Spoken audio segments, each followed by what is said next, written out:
spot for a nap.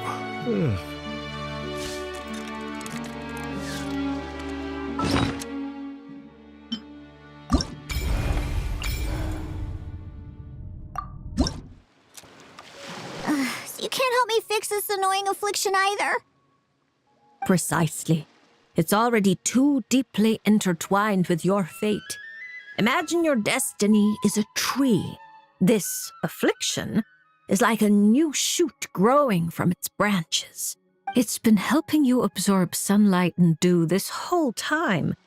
It, long ago, began to shape your fate.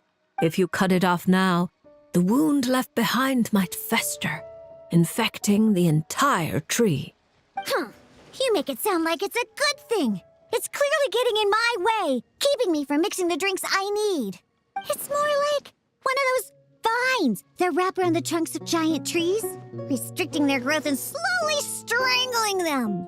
Well, if that were the case, your fate would have rejected it, and we could have easily pruned it away. Unfortunately for you, it's not at all what you say it is. All right, enough talk.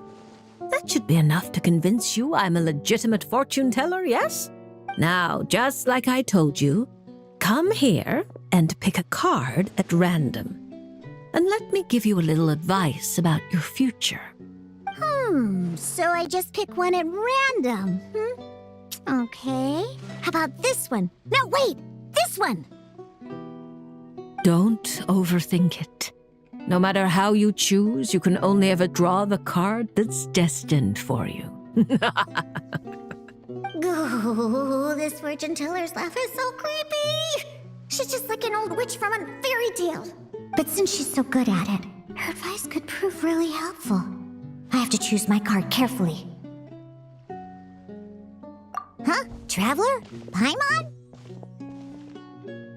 True to form. Here you are at just the right moment. Well said. Compared to an intangible thing like fate, commissions have a far more intuitive effect on shaping our words and deeds. Now, seeing as you're here, perhaps you could have a word with this little one. She doesn't seem very trusting of an old witch like me. Well, it's not so easy to trust a weird-looking fortune teller who's set up stall in the middle of nowhere. Oh, the traveler seems to know this fortune teller pretty well. Great. I can finally ask someone I trust. Traveler? Paimon? Come over here for a sec. I need to talk to you in private. Looking for new ingredients, of course.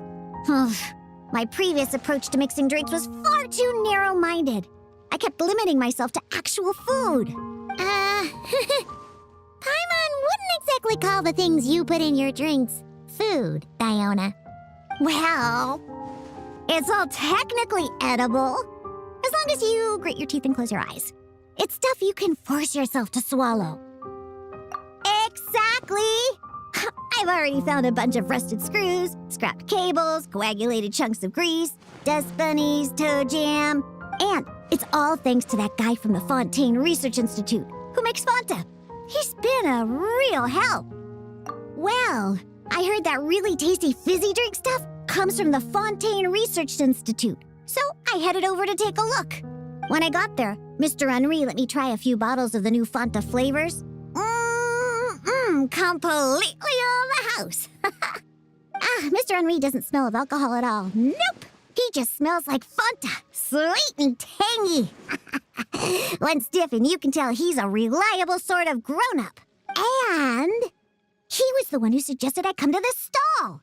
He said my affliction is probably beyond the Research Institute's ability to analyze, but he heard that this weird fortune teller who showed up recently near the court of Fontaine, apparently everyone who's been here says she's crazy accurate. Maybe if you get your fortune told, you'll learn something about what's causing your affliction. If you grasp the principles behind it, perhaps you could find a cure. Well, hard to argue with that logic. Guess he didn't end up becoming a researcher at the Fontaine Research Institute for nothing. So I came here to see the fortune teller. As soon as I walked over, she stopped me and said there was a strange disturbance surrounding me. Before I could ask, she blurted out all the answers to questions, but... But the scientific logic of the Fontaine Research Institute doesn't directly apply to divination. Even if you understand the principles, it doesn't mean the solution will be easy to come by. Just like I told you, mysticism isn't built of bearings and bolts, and I can't simply repair your fate for you. Oh, are you telling me nothing can be changed? Then what's the point of drawing a card? By drawing a card, you may just find a tiny missing gear to fit into the wheel of fate. It may seem insignificant, but when installed correctly, the tiniest gears can still drive massive mechanisms. You're not just humoring me, are you? Traveler, what do you think? All right, if you say so. Then I'll take one.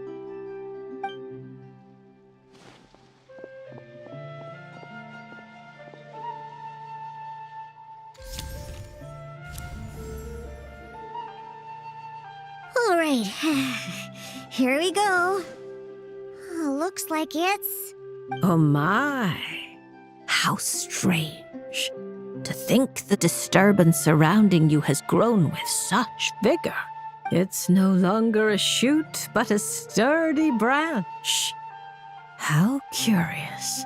Huh? What are you saying? Does this mean the drinks I mix will taste even better from now on? If we judge solely by your affliction, that would indeed be the case. Furthermore, the card you drew is the reversed High Priestess, which means you've been too focused on the illusions before the veil, which is precisely why you've been unable to pass through it for so long. That doesn't sound like it has anything to do with mixing drinks. I thought this card would tell me what ingredients I need to use. The Lunar Arcana aren't known for creating recipes. At least, not yet. But mixing drinks isn't the only way to find the answers you're looking for. The answer is to teach those old booze hounds a lesson, so they never get drunk and cause trouble again. You're certainly driven, but while your body moves forward, your heart remains stuck. That's not true. I hate those weird old drunkards from the bottom of my heart, especially... I see. Then, have you talked to the one who fills your heart the most? What? How did you know I was thinking about one person in particular? I didn't even... Through divination, of course. Perhaps you should cast aside your impatience and confused emotions and tell him how you truly feel. You might find it more effective than trying to mix the most disgusting drinks in the world. There's no way he'll listen. Once he started drinking, he doesn't listen to anyone. Perhaps that was true before. But now, you found a tiny gear from the wheel of fate. Return to its rightful place. Certain things might undergo subtle changes. You mean that? But it is just a card. Of course not that. I'm talking about your heart. Something which has already begun to change. My heart hasn't changed at all. Now, I need to go look for ingredients. How much is the divination fee? I can pay it in full. Oh my, what a well-mannered child. Much more endearing than that other little brat. But there's no need for a fee. Just consider this a gift from a witch. Thank you. If you ever come to Mondstadt, I can treat you to a drink. I guarantee it'll taste delicious. Mondstadt, you say? Yes, if I get the chance, that might not be such a terrible idea. And thank you for helping me out, Traveler in Paimon. No matter the trouble, Paimon and the Traveler will swoop in and save the day. But swooping in is thirsty work. So once we're done, we wouldn't say no to some of your tasty drinks, Diona. It's a deal. Next time you're in Mondstadt, I'll treat you to the best drinks you ever tasted. The kind with absolutely zippo alcohol. By the way, if you have any more questions about your card, look for someone named Mona.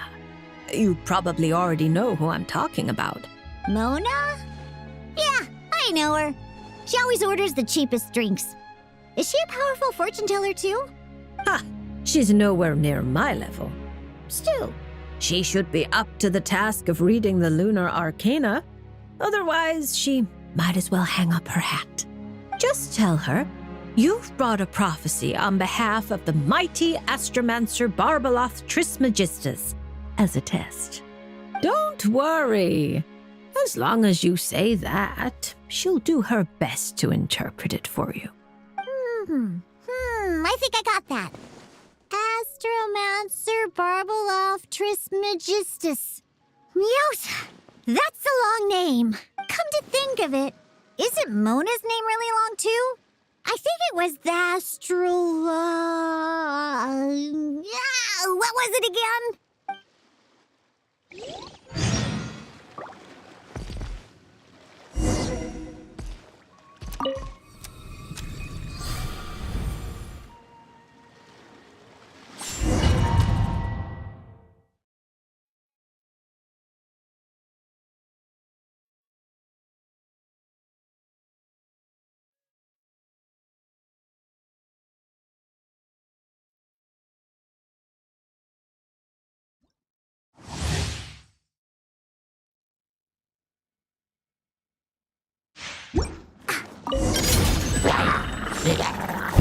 Can't handle your drink.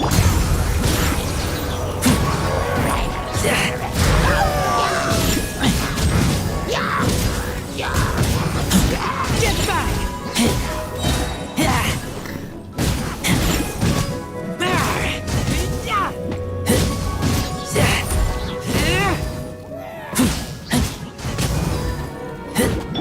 Scratch it. Diona special. Get back!